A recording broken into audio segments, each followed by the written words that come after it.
populating and producing children at that point. She's in the military, and that chance of her being killed on the battle floor, basically, there's a good chance of not populating your population, having children. So there's also the Israeli military, where a lot of women are also required to be in the IDF as a citizen of Israel. So you see a lot of IDF women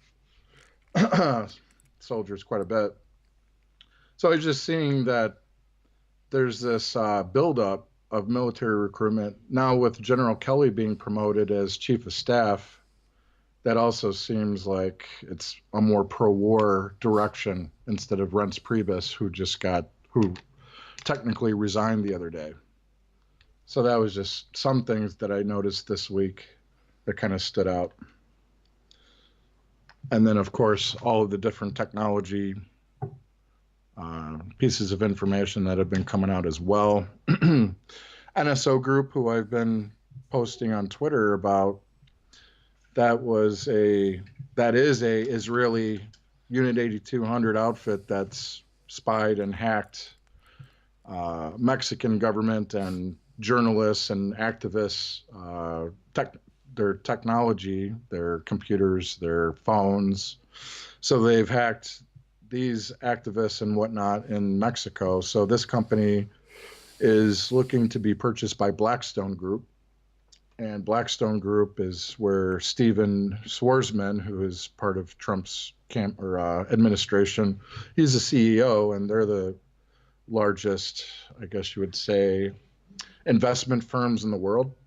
So that's an interesting development that Blackstone Group would buy a Unit 8200 startup that was involved in government psyops in Mexico. So that's another situation that should be looked at. And I know that you talked about wanting to talk about the controlled opposition and the NGOs, so we can talk about that as well. And we can talk about what's going on with you and your case again, if you'd like to go that route. Should watch. I just rang Homeland Security last night. One of the things that I would love to focus on, everything is all this talk, no action. People have got to start interacting in the political process. I'm sitting in Malaysia, using my Skype. I ring Homeland Security. Hello, it's Homeland Security. Who can you pass me on to speak about high technology transfers to enemies of the United States? Oh, okay. I talked to the guy. He goes, well, you can email, you do this, no worries. He goes, oh, but you can tell me. Like, he could tell he was interested. So I chatted to him for about 2 minutes till I was cut off. I got to China and I was amazingly cut off my Skype call. But the point is, imagine if 1,000 people start doing that. This, to me, you know what I want to talk about? I mean, literally. Okay, so you're calling for to leave a tip or information, or? Well, I presume so. Yeah, it's regarding technology transfers via Israel into Russia. I have some information that I've come across. Okay, so you just have information you'd like to leave? So is it a tip or is it... Well, you could call it a tip. I have a YouTube channel where I do some very specific allegations against the Israeli high technology sector, transferring US high technology, such as the F-35 stealth fighter, a multi-role fighter, into Russia, because there's a lot of Russian technicians working in Israel. And I've also passed this information on to Australian authorities, who have also bought the aircraft, and I've spoken with Inspector Barry Shelton in charge of state counter-terrorism. Also a Minister, Joe Francis, formerly in charge of the prison system, and his Commissioner, James McMahon, who's a ex-Special Forces Commander in the Australian Special Air Service. And I've also spoken to several of the intelligence agencies in Australia, and I just wanted to pass this information on to a relevant government department. So people are taking it seriously. I'm just wondering whether American authorities are aware of this issue. Okay, so you're calling as just a citizen? Yeah, I am a citizen. Yeah, just a citizen. I'm not affiliated with any government department or a specific role in any agency. Okay, all right. Hold on. I'm going to transfer you to the tip line. One moment, please. Thank you. Mm-hmm. Yeah. You know, Well, obviously but I these wanted are him to the do it to the business community. Did you know that Israel is the leader in this in the corporate world? They're weakening. So the point is, it's pretty obvious I what know. to do. I know what to do, Yeah. but they won't let me do it. I told you, the prison officer who told me, they know what you're going to do when you get out, Brendon. Don't do it, man. Yeah. I had banners ready. I had fucking things. I mean, I was all ready to go. And they just hammered the fuck out of me, dude. This is what I mean. I've tried to tell people, we don't need another fucking Facebook page. Yeah. It's like there's a song, "We don't need another folk singer." Yeah, fuck me. I'm just so sick of it, dude. And like, you know, these nutcases that come my way, absolute raving lunatics. You know what's really fucking weird is the YouTube community in it as a whole. I mean, I don't really find too many fucking YouTube channels that are worth a damn. They're mostly controlled opposition, and they don't really go to the level that they need to go anyway. Well, a lot of them too. It's just they're there for money. They're Yeah, making yeah. money, and you make money not by challenging your audience. You got to tell your audience what they want to hear. That's the Exactly. point. Why do you think It's more entertainment than it is a value of information that's Dude, going to actually fucking help you I'd or probably help the fucking world. I could be on like $1,000 a week by now if I just kept saying, Yeah, "Oh yeah, yeah, yeah. Putin's a hero. I'm struggling Yep. on people, struggling for a Yep. cause." I'd be on That 1,000 a week. fucking nationalist that rides on a horse with no shirt on, that bad motherfucker, yeah. The assassin who walks funny because you know he's used to carrying He's his a gun. Vatican assassin. Fuck me, I'm sick of it, dude. And this Speaking is what of I mean. Vatican assassin, you got Charlie Sheen that's starring in a new 9/11 film. That's coming out a couple days before 9/11, I believe. Oh yeah, I'm sure that's going to plunge into the depths of the conspiracy. And then you got Whoopi Goldberg in there too. Hell yeah. What is he going to be doing? Lines of coke? They probably got him on 16 fucking underage girl charges and fucking it's just a joke. Oh The whole yeah, fucking without a thing. doubt. Look, dude, the dream would be you need to be in physical proximity to other people. Chicago. I need to Yeah. be there. I'll get out on the street. I'll wristband shot. I don't give a shit. I love it. That's my dream. I love the street. But how do you do it? The largest Palestinian community in America is in Chicago. Yeah. It's Little Palestine. Oh, mate, I'd be in heaven. You know how isolated I was in Perth? You know, Israel's stealing what you take. And the key to this is to tap into the Palestinian community out here. Absolutely. And we get 100 people down that fucking... And it's every day. Every day there's a presence. And on Get the more than weekends- 100. Once you get 100, then that would multiply. Once Yeah. you reach that Let me tell you the threshold. key. Here's the key, though. It's got to be all the time. It can't be, oh, we do a protest, then we all go home. It's every weekend and preferably a presence every day. So there's 5 people down Yeah, there it, every it day. can't be like the Occupy Wall Street compromise movement, and it can't be like what are some of the other ones that I've seen like that? Well, that's definitely one. Or the Tea Party movement, where it's a fly-by-night type of operation that's completely controlled from the top And down. you know how you do it? You go to the counterterrorism office of the Chicago police and you record everything. And you go, here's my flyer. Here is my plan. Every day I will be out the front of this office. I'm a peaceful thing. And what you do is you force them to interact with you. So they must interact with you. In that way... Are you recording this? Because this is some good info that people could be Yeah, it's benefiting recording. from. It's been recorded. Oh, man, this is good stuff. Yeah. So good. And I'm really irate too, so I think it makes for better footage. But you go, and what you're doing is you are forcing the police to engage with you. So the counter-terrorism office equivalent in Chicago will have to engage with you. And you've got your flyer, and they say, we're not here to cause trouble. What's your opinion on this? Not only, you're doing multiple things then. You are introducing to the police, who probably have no freaking idea, Israel. They're going to look stuff up. Really? Israel's running all Depends that? on who you're talking to, because a lot of the Chicago police have been to Israel to train. But that's so okay. it just But depends that's, what okay. you're But talking that's about. okay. They can. And that's another fucking issue to bring. Sure. Pardon my French, Sure. everybody, but that's Sure. another issue to bring up, is the Israeli issue with training the police departments, the police forces across America as well. Yes, but the thing is, it doesn't matter that they've been there. The point is they're going to be introduced to information they have never, ever seen before. They have never Well, known. maybe it'll cause some of these light bulbs to shine, to think, hey, that makes sense why I was brought to Israel to train in the first place. So Listen, some of these people could be It doesn't even have flipped. to be complicated like that. It's just Yeah. Israel. I'd put a picture up of Phil Giraldi, former counterintelligence. Israel is on C-SPAN. He's not- UN's review. On UN's C-SPAN, review, you can find his work at. C-SPAN. Here he is on C-SPAN saying Israel is stealing all our shit and we need to dump them. And they go, whoa, counterintelligence. Congress also approved on Wednesday, as part of the United States-Israel Strategic Partnership Act, by a vote of 410 to 1, an Israeli exemption from the reciprocity mandated by the so-called visa waiver program. Israelis will be able to travel freely to the United States, while their government will be allowed to refuse entry to American citizens. This is a privilege that is granted to no other country. Israel, where government and business work hand in hand, has obtained significant advantage by systematically stealing American technology with both military and civilian applications. The U.S. developed technology is then reverse engineered and used by the Israelis to support their own exports. Sometimes when the technology is military in nature and winds up in the hands of an adversary, the consequence is Israel has sold advanced weapon systems to China that are believed to incorporate technology developed by American companies, including the Python 3 air-to-air missile and the Delilah cruise missile.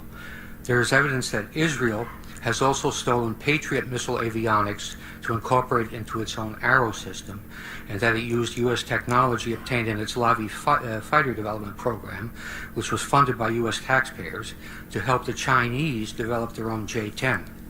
Then you go, one belt, one road. Israel teams up with Russia. One belt, one road and is China. another issue that people need to look into. It's the Silk Roads all over again. We are dumping the United States. They said we're dumping the United States and going with China. Wait a minute, I thought they were our ally. They just landed the F-35. You could go on and on and on and on. And here they are cooperating with Russia. Hello? And his brain, as long as he's got two brain cells, he's going to go, holy shit. The bottom line is some things are just put so in your face. Like people could ask, well, who are you, Brendon OConnell? Are you a ASIO agent? Are you an engineer? Are you an aerospace engineer? This is the point. This stuff is sitting in front of you. It's sitting in front of people. This is not hidden. It's very simple. If you can show clearly with a Google search that Israel is full of Russian electrical engineers who don't even identify as Jewish, don't mix with anyone else, don't learn Hebrew, only stay in Russian enclaves where other Israelis are too scared to go in case they get beaten up, and then they're just flying backwards and forwards, direct flights Moscow to Tel Aviv, Ben Gurion Airport, then you don't need to be a freaking geopolitical analyst to work out what is going on. And every Jewish oligarch has billions invested in the oil and gas industry throughout the Middle East. It's pretty obvious what is going on. Now, you need to ask... I brought up on the last conversation, Brendan, real quick, that Russia's tapping into Libya's oil supply as well. You're going to find them everywhere in there. Everywhere. And this is Google search stuff. It's not rocket science. And how many are talking about it? You had Dr. Kevin Barrett and Professor Tony Hall have been talking about it. There's been there's been a few of these guys with like 500 views. And one day, if we can actually sit down and get organized, we're going to really start to cross promote. This is not taking off. Tony Hall's been bringing you up a lot lately in the work that you cover. So what would you like to say to Tony Hall? Because I know that he'll be I expect watching they this. would. These guys are intellectuals. They analyze things. How could any honest person... You could say, I don't like Brendon OConnell. I hear he's a nut. I hear he's very aggressive. But I think any thinking person that has he burns bridges. He's got mental issues. Yeah, I burn bridges with liars. I uploaded the Ryan Dawson video that he was trolling you with. I'm not sure. He put it on unlisted to where I don't think he really wanted it to go viral. But I ended up uploading it to my YouTube channel anyway, just to show his true colors. Who's that? Ryan Dawson, remember that video he trolled you with where he was saying that, I shouldn't have to talk about Talpiot. I'm working on JFK documentaries because people support me through Patreon, and that's what they want to watch and see and learn about. And that's fine. But just to clarify, Ryan Dawson told me the main website that first came out, it was the website, Amdocs variant, the Fox News reports. Yes. No one could work out, so we have to ask this question. We couldn't find out who the F and hell owned that website. We were hunting high and low. There was no... What was the name of the website again? I can't even remember it. But this was 2004, 2005. This was that long ago. So when no one was talking about Israel, very few people, tiny number of people, this website had all the info. Zionist, Israel. Not Info Underground, is it? No. That was something else. Oh. No. This is a website. That was Agner. That's Agner's over from, I think he's in France, but he's Irish. He's a good dude. Yeah. So this website was the website And it had all the Israeli art students. Every single freaking thing about 9/11 that Christopher Berlin got, he got off that website originally. All right, now, you know what Ryan Dawson said? Hey, that was my website. I said, really? Wow, respect. You know, you're a fucking pain in the ass. Everyone hates you. But anyway, respect. Respect. All right?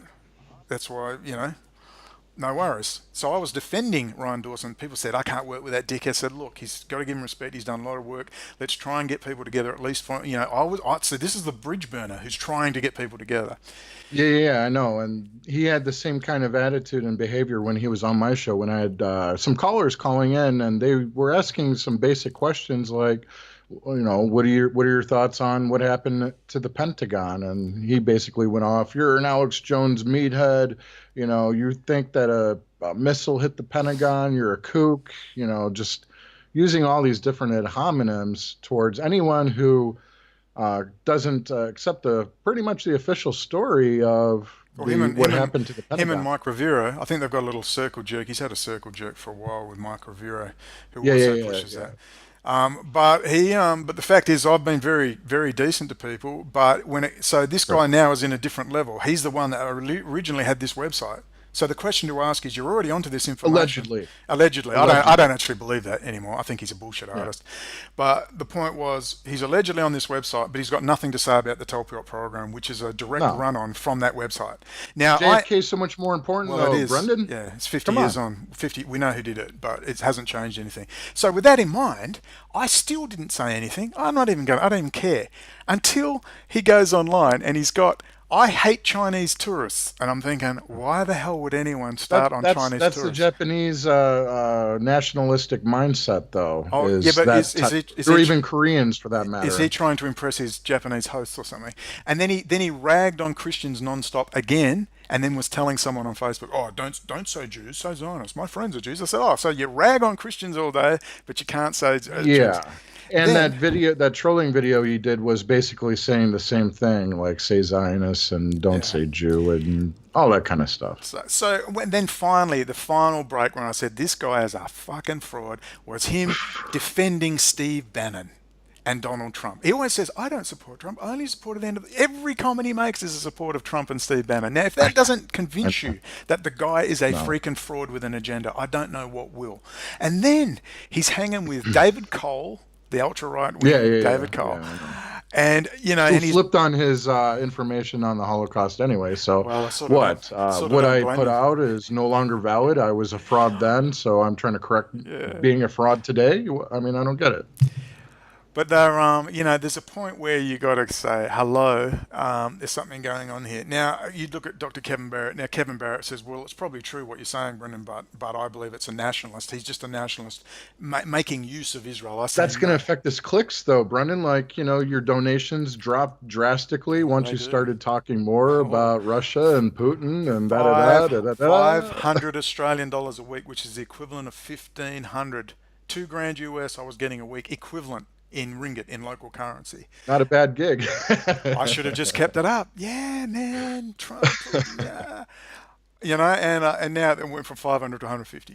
Like that. So that's the thing with Kevin Barrett. I do respect some of his work. There's some things that I obviously don't get along or go along with when it comes to the information that he puts out, especially his praise for the Ottoman Empire, yada, yada, and how basically, in a nutshell, that all of the Islamic countries should just have one caliph, or however you call them, and basically rule all of the Islamic, kind of forming another Ottoman Empire. And it ties into this Eurasian movement that Alexander Dugin and even Imran Hussein, who kind of believes, from what I understand, that in his eschatological dissecting of the Quran, that the future of the Christian Orthodox Eurasian empires will merge, and that Rome will be in Moscow or St. Petersburg, who knows, in Russia for that matter.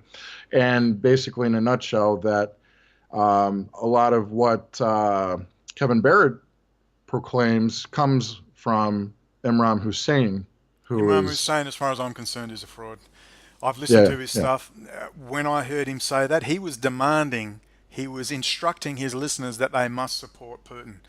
That is outrageous. What he could have That's said the is, thing. what he could have said That's is, part of it. there's strong evidence to suggest, in my understanding, that Putin may be this or that. But he didn't say that. He said, it's obvious you must support Russia. Now, anyone, as we know, with an ounce of knowledge can tell you that Putin is a fraud. He's probably a long-term Soviet-era strategic planning operative. He was groomed in St. Petersburg, the home of the enemy, their home, the Chicago of Russia. That's the Chicago of Russia. That's the Rahm Emanuel hangouts. And so what, Moscow is New York?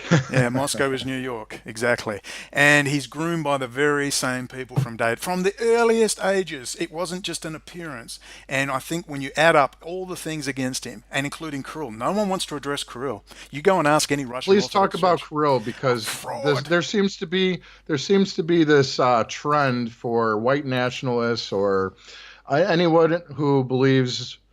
Well, not believes, but there's just this trend that Christian the orthodoxy, like Matthew Heimbach from the Traditional Workers' Party, he's added to this new ADL hit list of activists who are more leaning towards white nationalism.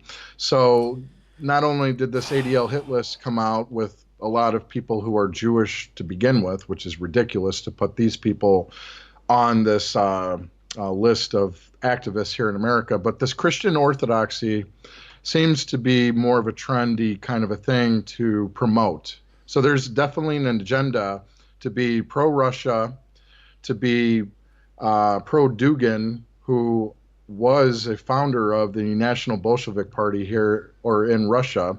And Imran Hussein actually has met with Dugin, and they both like each other's idea of what the future of the Eurasianism will be. So there's a tie-in to Imran Hussein where I think people need to be a little bit more careful about what he's saying, because he seems to be the Alexander Dugin for the Muslim community. And Alexander Dugin is the guru for a lot of the white nationalists here in America and Europe.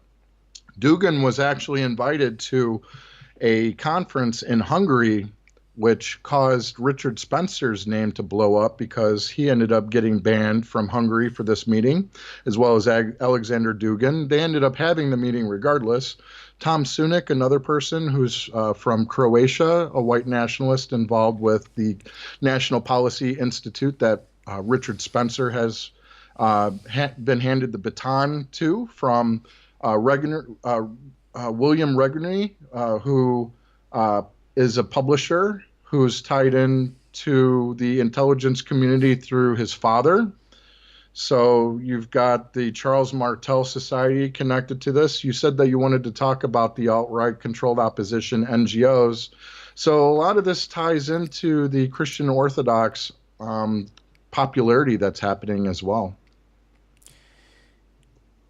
Which I understand. And look, I've had a bit to do with it. I mean, I was going to be a monastic in the Russian Orthodox Christian Church at the Holy Transfiguration Monastery in the Blue Mountains of New South Wales. Father Alexis Rosenthal, 17 years, the abbot of Jerusalem. Father Serge is now the abbot there.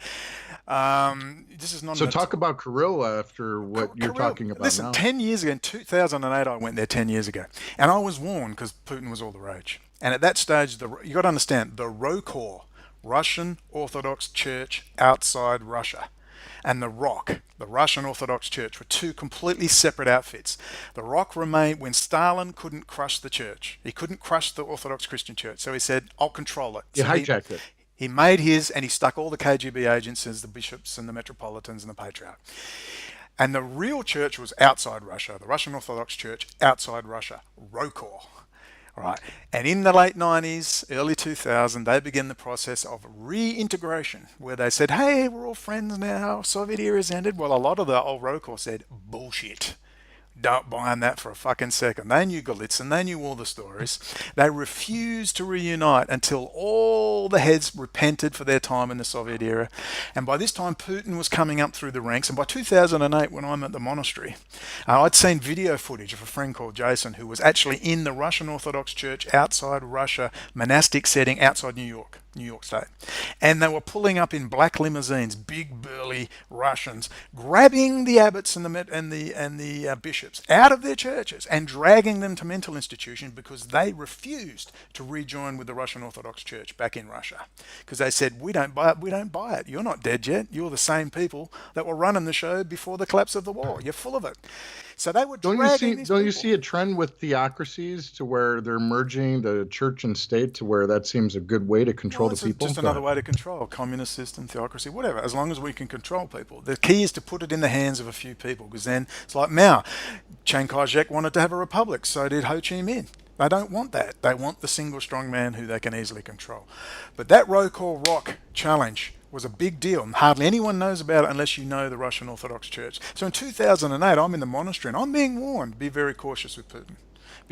He's got a Day of the Checker. A Day of the Checker is a celebration of the Russian intelligence community from the Soviet era. Excuse me. They actually renamed it the same name all over again. They've got their same secret police. They renamed it. They haven't changed the name. Yeah, and he said, but look, we're new now. We're here to help the people. Oh, jolly good. That sounds great.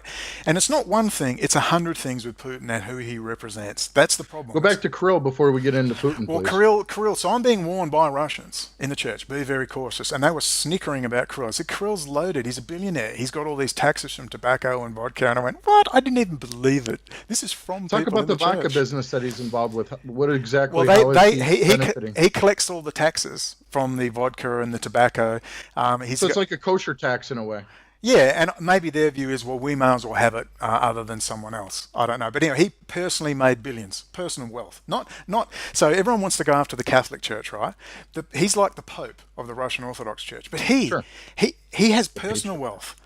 The Pope doesn't have this personal wealth. The Vatican owns it. He has personal wealth of billions. This is well known in the church. This is what you would call legally notorious. These are matters that are notorious. No one talks about it. And they have pulled down websites. Websites have been pulled down.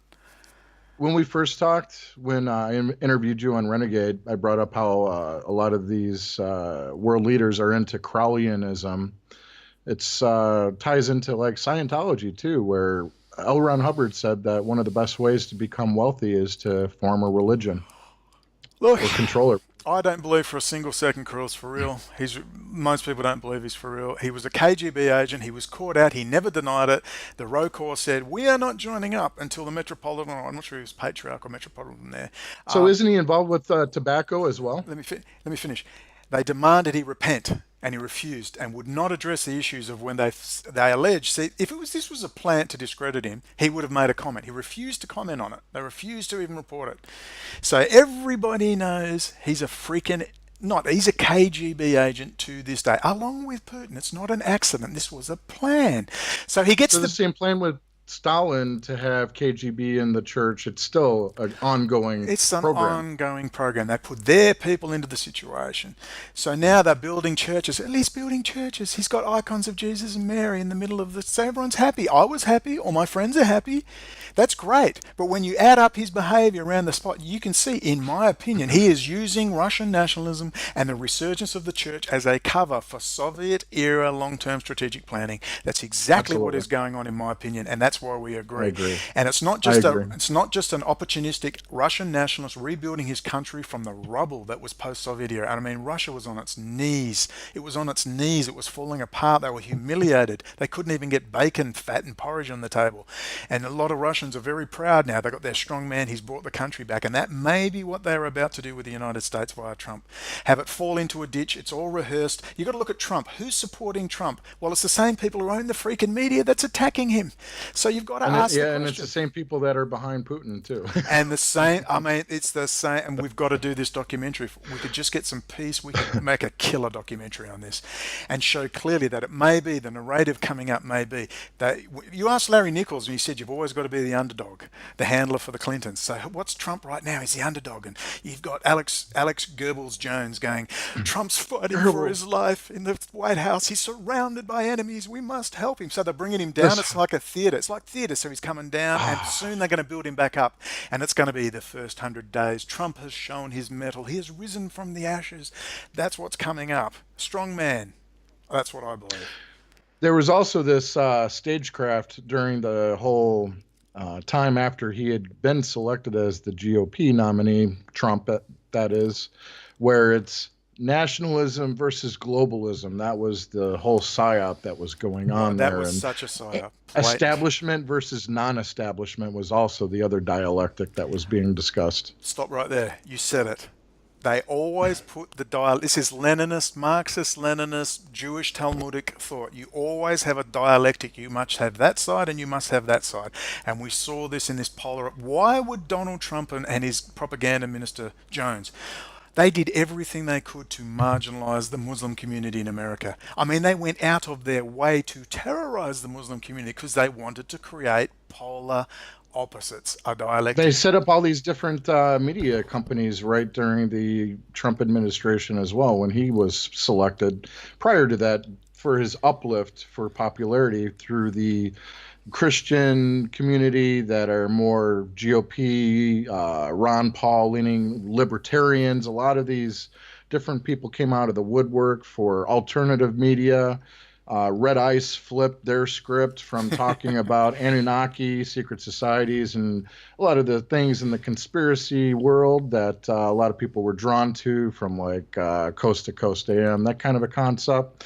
And they flipped their script to Trump being nationalist versus the globalists, and communicating with the Alex Jones of the world again. And it just seemed like this whole shift occurred, that they had to create this web, and the whole concept of the popularism that Donald Trump was staged to be, was a continuation from the Ron Paul revolution as well. It's that same web that grabbed those people that took them over to the Trump, where a lot of these people were actually talking about the Jewish problem and Jewish religious supremacy, and not really the tech sector so much like we do, but for the most part, like your Michael Hoffman talking points or Kevin McDonald, and people were waking up, I think, to the Jewish problem, and then they got shifted back into this white nationalism and alternative media towards, we got to jump on the Trump train because he's our only hope. Look at, he didn't get any funding from all these different multinational corporations. He wasn't a Goldman Sachs. He talked bad about Goldman Sachs and all these bankers. He's even a 9/11 truther. Look at this clip, he was calling it out. It was explosions. It was staged explosions. It wasn't planes that could have brought down these buildings. So it tied into the Alex Jones crowd easily. Man, I don't know if you watch, but I watched Jones every day because I knew it was important, as he was the official. Once in a while. He was the official propaganda outlet for Trump. It was vital to watch. And what you miss is the fact that he was going, Trump knows everything. Everything. I know. Right? With 9/11. Like Trevor Labonte was doing the same shit when he was on my show. He said exactly the same thing, man. Yeah. And Jones was like this. Then he'd have Pachenik on. That's why they sold me. I thought, my God, it is for real. Because Pachenik would come on and say, Israel did 9/11. Chertoff should be arrested. Rabbi Dov Zakheim should be arrested. I'm going, man, that seals it for me. I mean, I was having arguments on a walnut farm in Hansar, Iran, saying that Trump's going to turn, I promise you. And and they're looking at me like, and then you get out and then you realize you've been had. I thought it was a Jewish nationalist reactionary force against Netanyahu and Israel, saying you are bad for us. We want to stay in America. We need to back off Israel. This is what I thought was going to happen. This is what I thought this was significant. And then you realize been had. I was embarrassed. I was so embarrassed. I was prepared for this because I have done a lot of digging onto the control opposition movements in the alternative media since 2008, actually the end of 2007, to where I understood that the John Birch Society was kind of like the foundation of it all, here in America anyway.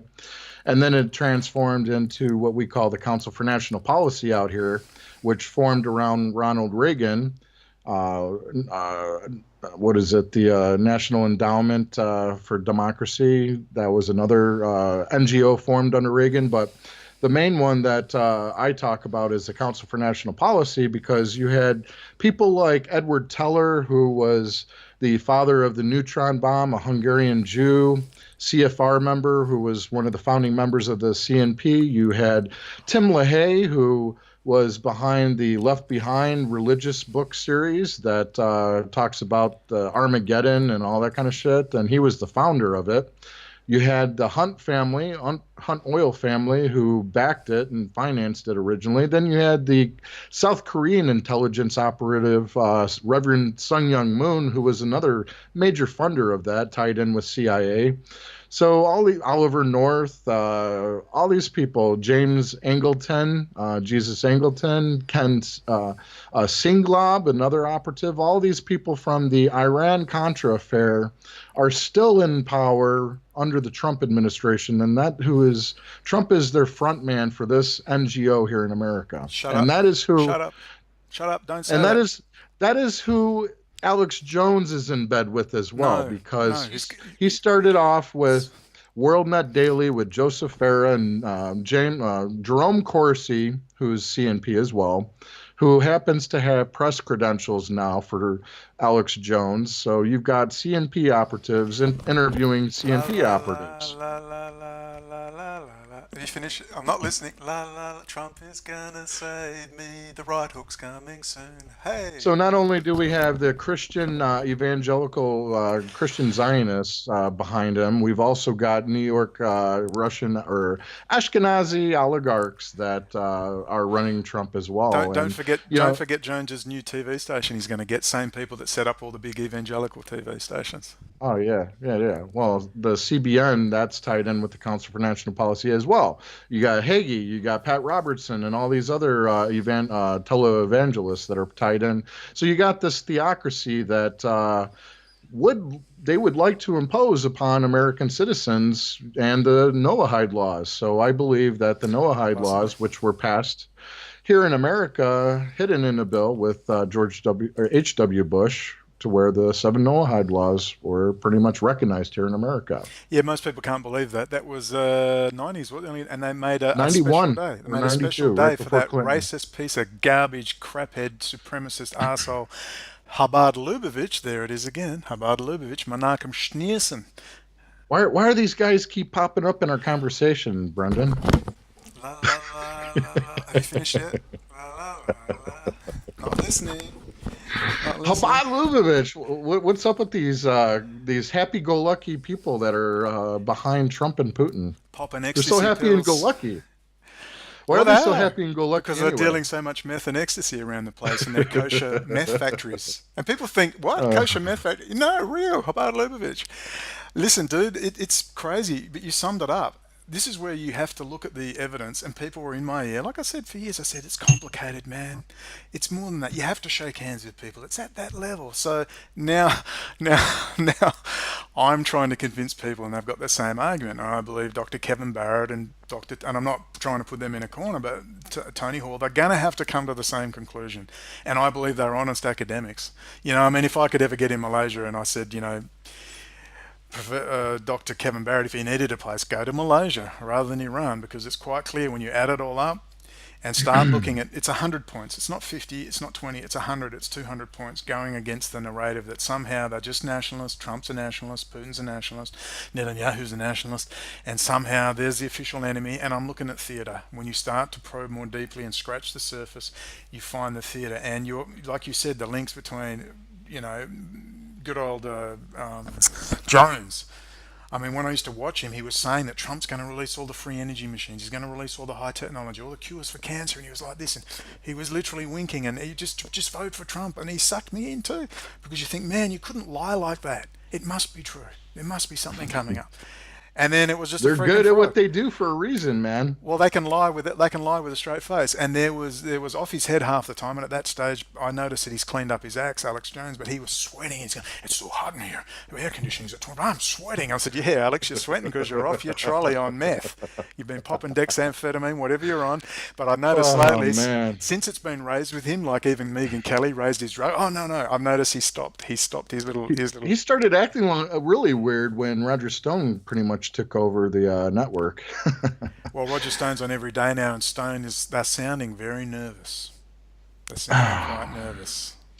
People really need to go back to Roger Stone's career and as a lobbyist and see what he's been involved with a lot of the funding and the operations that they do for their propaganda machines in order to maintain these type of people that have ruled over, like the Philippines, for example, where you had somebody kind of like the what's his name, Duterte, yeah, Duterte. Duarte. Marcos was involved with the Black Manafort Stone lobbying company that was maintaining Marcos to stay in power over there. So Paul Manafort and Charlie Black and lobbying firm is something that you guys should take a look at the history of. Well, it's called digging, and if you want to get a quick 7 minute, well, maybe we'll need to do the quick 7 minutes. Sorry, I've just got to get some more internet credit. We might have to do the 7 minute rock and roll videos, a bit like brother Nathaniel Kapner. Kapner, I was trying to think of him. I was about him the other day too. Another Christian Orthodox that Russian has gotten the limelight. Yeah. Yeah. Well, he's a big Putin fan, of course. But look, you got to start. Look. I just think I just have to hang in there for 3 to 6 months, and a lot of this stuff's going to come out in mainstream. It can't be ignored. And things like Kirill. I mean, I've known about this stuff for years, and even tell people, I think it's so in your face, people are going to have to pick up the narrative. They're just not going to be able to not. It's going to be like gravity, but they're not. It's like there is really active resistance for this narrative. I mean, I've tried, and good luck to Max Egan. I was going to do another video. I'm just going to leave it, Max. I haven't looked at the Skype things, but good luck. Take up the narrative. You're clearly a very smart man. You're a smart talker. I hope you take it up. But I'm over teaming up with people that are going to hedge bets and put me in touch with this and say, but you should go with Luke Radowski because he's got more views. I'm not doing it. No way. Because his role Luke Radowski, what a joke. That's a huge slap in the face, I would say. I'm just not doing it. But anyway, I'm not saying Max Egan is the enemy or anything, but I'm just over it, all right? It's just don't expect me to do the interviews. You do it. You should weave this into your narrative. And here's what it is. I lost the plot with Max when after several things happened, I didn't do it straight away, when he did that excellent interview, and I said, Max, you didn't mention Israel. You mentioned all this high-tech artificial intelligence and robotics. Which interview is that, by the way, Brendon? I can't remember it. It was one of, I'll have to find it. He interviewed somebody and no, someone interviewed him, but he said, which is what I've said after this battle with Israel, it's scary as the artificial intelligence and the robotics, because they can't get humans to do their dirty work. They're going to have to use robots. And I see this all as a defending action, a holding action until they can get the robots in place in the next 10 to 15 years. With that in mind, when I said, Max, you did that excellent interview and you didn't mention Israel. And he went, oh, it's irrelevant. They're going to get swallowed up by it as well. And I said, what? They're behind it, motherfucker. Yeah. And not just that. I mean, they are the racial nutcase supremacists who state in all their holy books we're going to rule the earth and kill off all the good. Yeah. Hello, it's right there, man. Come on. Robots, it's right there to grab. Talk about it. Bring it up. So anyway, that's what needs to be talked about. Well, so if Max made a mistake, fine. I'm not here to go after Max. All right, well, I'll just leave it at that. But Max, take that narrative and weave it. And apparently you're going to do that, and that's wonderful news. But I'm just going to stick with you, Nick. So if we have an argument, and like I said, sorry, Nick, I'm in a foul mood. Forgive me, and you just laughed. Yeah. Motherfucker, shit. People forget you're all the way in fucking Malaysia, man. If I was closer, I'd be having, Oh, what would Alex Jones say? So we've talked about how the gay mafia pretty much runs the world. So let's get into that a little bit. I'm going to upload a video that Nancy sent to me earlier that I told Kyle over at Renegade about. He put on the Renegade Tribune, and I think it's a pretty valid video of what's really going on about the gay mafia controlling the world. Pretty much. Why wouldn't they? They're a tight group, no pun intended. And they're not really tight, are they? Yeah. But, yeah. But you've got a highly educated, because they don't have kids, they can dedicate themselves to their corporate world, so they'll generally ascend. Overall, they have a much higher IQ because astrologically, seeing as the Magi did find Jesus as a Christian, I have no problem mentioning astrology. They're generally air signish, so they're generally much more intellectual, and you'll find they have a natural tendency to move up through the ranks because to the fact that they don't have kids. So you've got a huge advantage in your thing. Plus, would a lot of them be also compromised in positions being filmed by operatives to compromise them to where they remain in that it's like an initiation ritual into that cult? I don't think it matters whether you're straight or gay on that. I think that the biggest thing is that they're happy to be there. It's a cult. I still have many gay friends. I enjoy their company. I hate sports, so I like to talk politics and I like to talk general stuff. But I got to know a few of them, and they were radical, man. They were out there talking about breeders, and they were like breeders. And I went, "Yeah, you mean your parents who gave birth to you? Those ones?" Yeah, It's exactly. like, hello, and I was, man, they were scary and It's almost anti-human in a way, anti-human. anti-nature for sure. Plus the drugs, they are some of the biggest drug traffickers and consumers in the world. Generally, when the It'll, police in Perth, they will take all the drugs off the violent crims, bikies, Asian gangs, and then they'll redistribute it through the gay mafia via the gay clubs because they have a yeah, yeah, high yeah, income. exactly, brother. Yeah. Because there was something going on with my family that I don't know if you're aware of. My father had a big family, and they came in originally from Sicily and Italy, Naples, and they came in from New Orleans, and that's a Bronfman headquarters and Monsanto and whatnot. So a lot of the Sephardis that controlled New Orleans and Italians controlled it for a while, a little bit, and then my family went up to Kansas City, Missouri for that's where they settled. And my dad had four brothers that were assassinated by the mafia there for basically protesting and trying to build up a force to be reckoned with on their own to overthrow the existing power structure there. That's why I get my revolutionary spirit, I believe. That the Teamsters money that was being extracted from the union workers was being used to build up Vegas. And my uncle was one of the top BAs in the Teamsters. So he was in control of where the money was going. And he was the first person to get killed because then they can control where the Teamsters pension fund would go, the retirement fund, how it would be invested. So he had to get popped.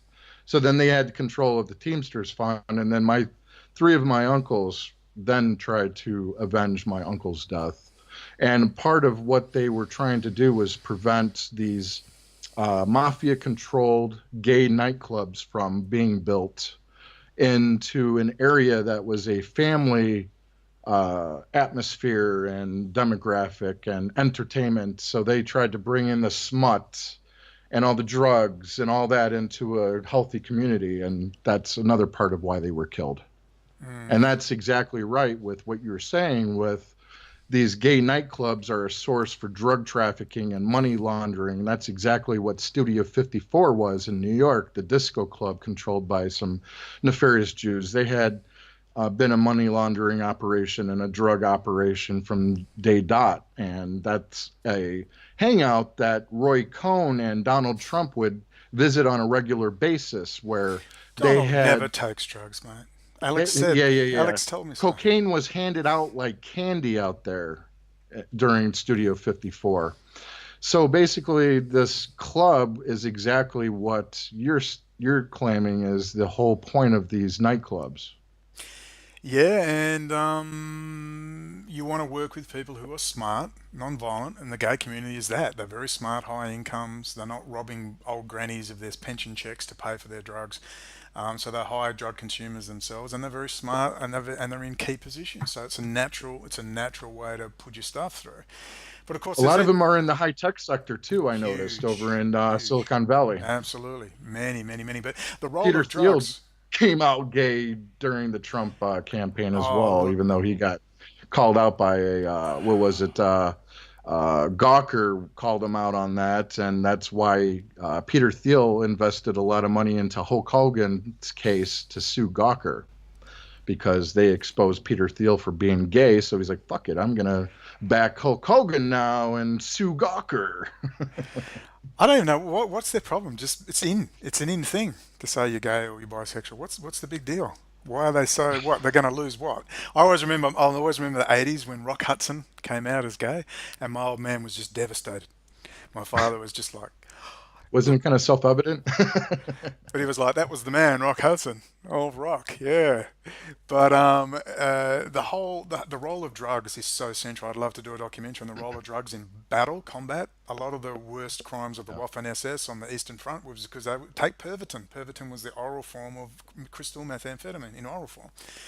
And you're up for 3 or 4 days fighting non-stop. What's going to happen? That was part of the Blitzkriegs, right?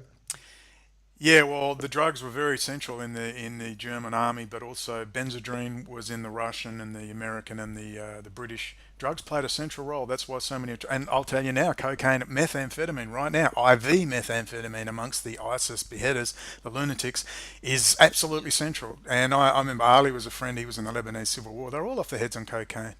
Cocaine was a What do big they thing. call that now? Capticon, I think, is the term that's being thrown around right now for the methamphetamine in the Middle East in the Arab community. Capticon. I have no You ever heard idea. that? I just know Yeah. dexamphetamine, but the actual meth was pervitin. That was a specific methamphetamine structure, chemical structure, and that was pervitin. And the soldiers would. In fact, I remember there was a good. There's an article. It was a British book, a memoir about the Afghanistan War. He was a Apache pilot, and they couldn't work out why a British soldier appeared to be alive, but he apparently was dead. When they finally found him, he'd had a bullet to his head, but they thought he was alive because he was still showing up on the thermal imaging. And in the book, he said it was a mystery. I said, no, it's no mystery because he was off his head on amphetamines, and the body's incredibly All you got hot. to do is watch Scarface and you'll understand the ending of I could Scarface. just see Jones, just Jones. I could just see Jones. Absolutely. But on the point with Trump, it's like people, he's a teetotaler and he eats ice cream. Oh, give me a break, man! That guy's been off his head grabbing pussy for 40, 50 freaking years for crying out loud. Give me a break. I'm so sick of it. It's like, Plus, he was hanging out with Ari Emanuel for quite a while too, who happens to be his Hollywood agent. So don't get your hopes up for Trump, who happens to be really tied deeply with even the Rahm Emanuel family. So oh, he's well, tied in with once you're tied in part of with who was the Irgun who bombed the fucking King David Hotel. his So it mother goes was a all the way back mother there. was a Mossad agent, and I mean, I'll give one thing to Obama. Apart from his boyfriend, I'll give one thing to him. He sacked Rahm Emanuel and David Axelrod, and that was amazing. That's a first. I've never heard of it. Was it really a sack, or was hey, we need a governor or a controller, a overseer of Well, Chicago? you would probably know more than me, but I just remember the look on him, Rahm Emanuel's face, and he looked shocked when he was sacked. He looked like genuinely shocked, like he was like, Mm, "What?" I don't know, man. It's all theater, in my opinion. Possibly. Well, you tell me. You're living there. You'll know more than me. Um, I think having control over Chicago is more important than what he was doing behind Obama. I think anybody could have. Literally behind Obama. Yeah, I think anybody who was in some sort of power, it would relieve Rahm Emanuel of more important duties as far as running a city like Chicago. I think is almost like being a president in a sense, but it's a Chicago city state. You go back to the old city state concept of Italy and Greece, like Sparta and what's the other one? that were Troy, sorry. So city states. So Chicago's a city state, New York is a city state. And that's the whole concept of what's probably going to happen again is everything's going to be divided up into city states in Yeah, well, New America. York, New Jersey mob, and all the same mob. I think good old Kay Griggs on Kay Griggs Talk, she spoke well about that. That it's all controlled by retired generals, New Jersey Jewish mob, Israel. Philadelphia as well. Yeah, the whole lot. Yeah, we talked about how I said that Philadelphia, the city of brotherly love, and Habab started in a city named after what would be the translation of brotherly love, is where Habab was formed at. So Hey, whatever what's your name that. opinion? I'm not up on things. What's your opinion? I've been looking at Roger Stone, Alex Jones. They're all looking very nervous. Jones doesn't have any guests on. He has the same two guests every week. He just rants for 3 hours if he's there.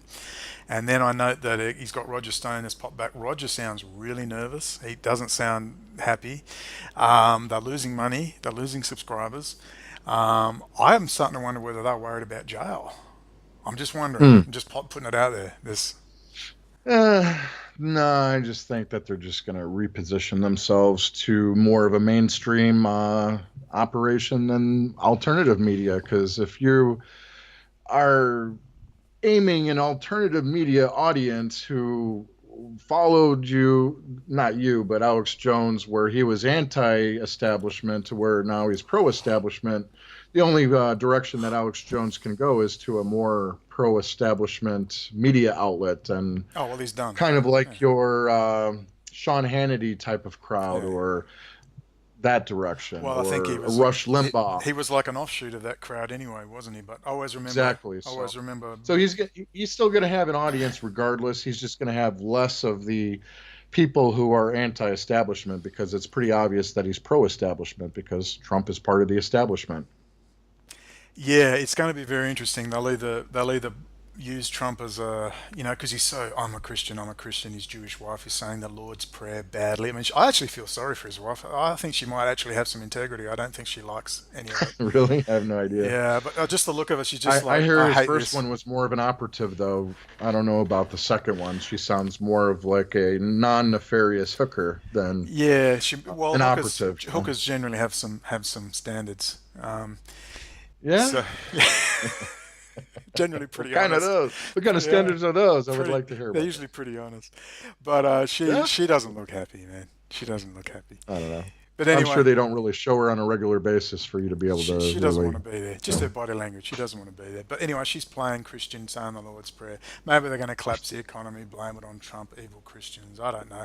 But most likely, Well, I think Donald they're gonna Trump build 'em did up. the same thing, though. Donald Trump did the same thing with saying the Lord's Prayer and praying with these rabbis and praying with these different Christian pastors that are all tied in with the Council for National Policy, which has always been a Christian Zionist evangelical operation with the military and all that. But these are the same people that try to impose laws that are like Old Testament type of belief systems, and to where Trump was never living in that Christian mindset or whatever that might be his entire life. So he is not your typical puppet that the Christian Zionists would normally want to have representing them. So that's another way of probably demoralizing America from within. I'm sure you've seen the clips or the video interview of Yuri Bezmenov, Yeah, the I've seen KGB some, yeah. defector. People, Yeah, I but think just before you go on, people really need to watch those older 1980s, 1990s interviews with communist defectors. They really do, Soviet era defectors, and just Yuri Bezmenov. Yeah, can you talk about that and break it down for people who haven't seen it to get them a little bit more motivated to watch that particular interview? he The demoralization that the communists are all about.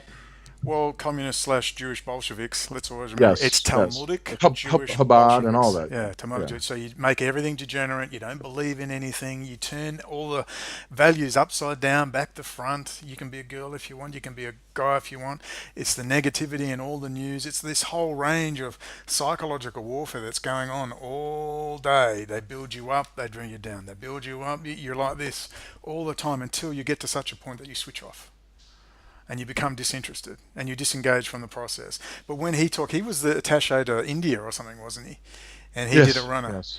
And I mean, the reason people, it's sort of almost to say the word communist now is to equate you with some sort of old dill, silly old dill that into the Red Scares. But when you understand that when you talk Soviet era or communist, you're talking Talmud Jewish Bolshevik. Talmud. Cultural Marxist is another term that's thrown around. Cultural and the dialectic.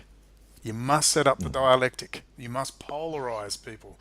You can't have a sort of a mishmash middle ground. You must have left, you must have right. And that is the way you control. Always that dialectical Marxist. So Yuri communist Bezmenov, what else did Yuri talk about in that interview? I think it was with Ray Griffin. It's been I remember you sent me the link. It's ages ago since I've watched it. Edward Griffin. Is it Ray or Edward Griffin? Yeah, Ray Edward Griffin, who happens to be John Birch Society and a Freemason. So. Yeah, you can't escape it, can you? But and he also swiped what's-his-face's book, too, where he wrote The Creature for Jekyll Island, which was complete plagiarism of Eustace Mullins' work, by the way. Yeah, Ezra Pound and Eustace Mullins. You know that for real because they're all poor. They're all poor. I think Eustace was a little bit more controlled opposition. I think Ezra was definitely the real deal, though, for sure. Well, hence why he died in poverty in a mental institution, I believe. Yeah. Yeah, Eustace, I think, there's talk he was gay or bisexual or something. So he was also friends with the Hunt Oil family, who formed the Council for National Policy. You can't escape it, do you? You can't escape it. All I know is this: if you don't join something, it's not a nice feeling to be on the outer. It's not a nice feeling to be. That's what I'm dreading with political asylum. I'm going to have to join something. I'm going to now be under control of someone, and it's going to be I don't interesting. think that would be a requirement.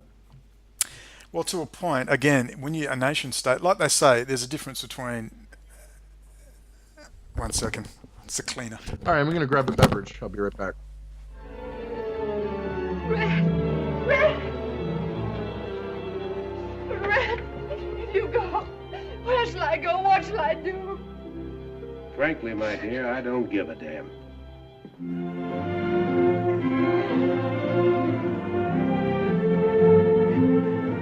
There must be some way to bring him back. That's the only thing that matters. It's the only thing that lasts. Something you love better than me, though you may not know it. Tara. Is from which you get your strength. The red earth of Tara. Well, land's the only thing that matters. Something you love better than me. The red earth of Tara. Tara. Tara.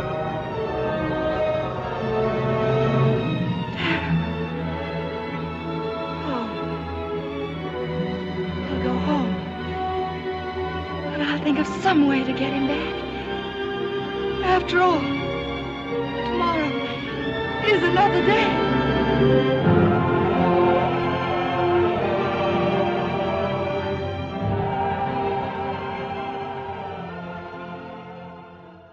I mean, I don't really find too many fucking YouTube channels that are worth a damn. They're mostly controlled opposition, and they don't really go to the level that they need to go anyway. Well, a lot of them too. It's just they're there for money.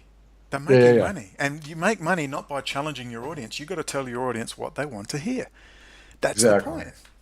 Why do you think it's more entertainment than it is a value of information that's going to actually fucking help you or help the fucking world? I could be on like $1,000 a week by now if I just kept saying, Putin's a hero. I'm struggling on people, struggling for a cause. I'd be on 1,000 a week. Fucking nationalist that rides on a horse with no shirt on, a bad motherfucker. Yeah. The assassin who walks funny because he's used to carrying. He's a Vatican assassin.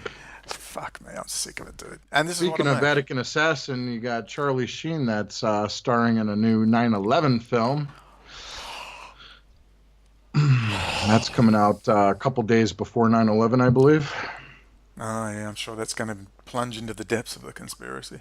And then you got Whoopi Goldberg in there too. Hell yeah. What is he going to be doing? Lines of coke? They probably got him on 16 fucking underage girl charges and fucking it's just a joke. Oh yeah, without a doubt.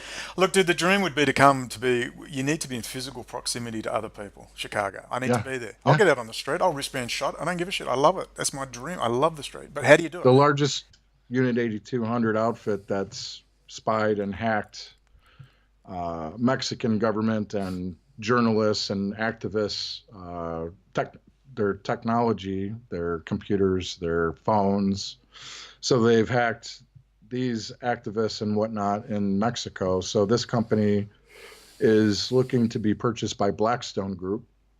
And Blackstone Group is where Steven Schwarzman, who is part of Trump's administration, he's the CEO, and they're the largest, I guess you would say, investment firms in the world. So that's an interesting development that Blackstone Group would buy a Unit 8200 startup that was involved in government psyops in Mexico. So that's another situation that should be looked at. And I know that you talked about wanting to talk about the controlled opposition and the NGOs, so we can talk about that as well. And we can talk about what's going on with you and your case again, if you'd like to go that route. Should watch. I just rang Homeland Security last night. One of the things that I would love to focus on, everything is all this talk, no action. People have got to start interacting in the political process. I'm sitting in Malaysia, using my Skype. I ring Homeland Security. Minister Joe Francis, formerly in charge of the prison system, and his Commissioner James McMahon, who's a ex-Special Forces commander in the Australian Special Air Service. And I've also spoken to several of the intelligence agencies in Australia, and I just wanted to pass this information on to a relevant government department. So people are taking it seriously. I'm just wondering whether American authorities are aware of this issue. Okay, so you're calling as just a citizen? Yeah, I am. Or I am a citizen. Yeah, just a citizen. I'm not affiliated with any government department or a specific role in any agency. okay, all right. Hold on. I'm going to transfer you to the tip line. One moment, please. Thank you. Mm-hmm. Yeah. Well, but obviously, I these wanted are him to do it to the business community. Did you know that Israel is the leader in this in the corporate world? They're weakening. So the point is, it's pretty obvious I what know. to do. I know what to do, Yeah. but they won't let me do it. I told you, the prison officer who told me, they know what you're going to do when you get out, Brendon. Don't do it, Yeah. man. I had banners ready. I had fucking things. I mean, it was all ready to go. And they just hammered the fuck out of me, dude. This is what I mean. I've tried to tell people, we don't need another fucking Facebook page. Yeah. It's like there's a song, "We don't need another folk singer." Yeah, fuck me. I'm just so sick of it, dude. And like, these nutcases that come my way, absolute raving lunatics. You know what's really fucking weird is the YouTube community in it as a whole. Hello, Homeland Security. Who can you pass me on to speak about high technology transfers to enemies of the United States? Oh, okay. I talked to the guy. He goes, well, you can email, you do this, no worries. He goes, oh, but you can tell me. Like, you can tell he was interested. So I chatted to him for about 2 minutes till I was cut off. I got to China and I was amazingly cut off my Skype call. But the point is, imagine if 1,000 people start doing that. This, to me, you know what I want to talk about? I mean, literally. Okay, so you're calling for to leave a tip or information, or? Well, I presume so. Yeah, it's regarding technology transfers via Israel into Russia. I have some information that I've come across. Okay, so you just have information you'd like to leave? So Yeah. is it a tip or is it... Well, you could call it a tip. I have a YouTube channel where I do some very specific allegations against the Israeli high technology sector, transferring US high technology, such as the F-35 stealth fighter, a multi-role fighter, into Russia, because there's a lot of Russian technicians working in Israel. And I've also passed this information on to Australian authorities who have also bought the aircraft, and I've spoken with Inspector Barry Shelton in charge of state counter-terrorism. Also a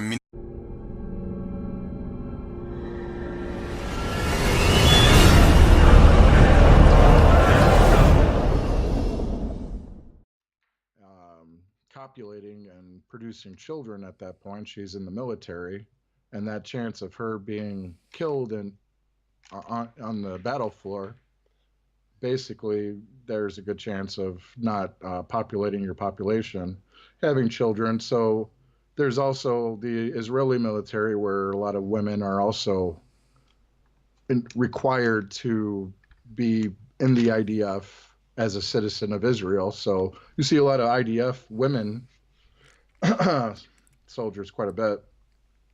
So I was just seeing that there's this buildup of military recruitment now with General Kelly being promoted as chief of staff. That also seems like it's a more pro-war direction instead of Reince Priebus, who technically resigned the other day. So that was just some things that I noticed this week that kind of stood out. And then, of course, all of the different technology pieces of information that have been coming out as well. NSO Group, who I've been posting on Twitter about, that is a Israeli